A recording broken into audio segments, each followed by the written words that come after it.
in the MAC. Bowling Green hosting Eastern for a 3-game weekend series after losing yesterday, looking to bounce back today. Falcons pitching in control. Brad Croy getting the strikeout, throw down to first to complete the putout, ending the inning. Bottom of the 9th, Croy gives up the walk, giving Eastern a chance to rally in this one.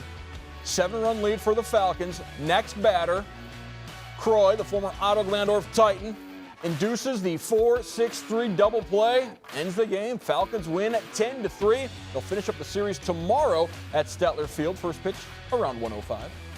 We talked about the 3 phases yesterday, and I didn't think we gave the effort that we needed. I thought Zach Carey pitched well enough yesterday, but we didn't do a whole lot of other things right. So it was nice. David Stopp gave us exactly what we wanted today.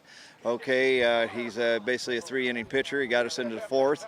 But then the hitters came along, did a great job. Randy Ryder, Derek Dravis, of course, our 2 freshmen, Dylan DeHanas and Nick Neibauer. I mean, just a great job. Battled, got some big 2-strike base hits, and we drove the ball out of the ballpark today.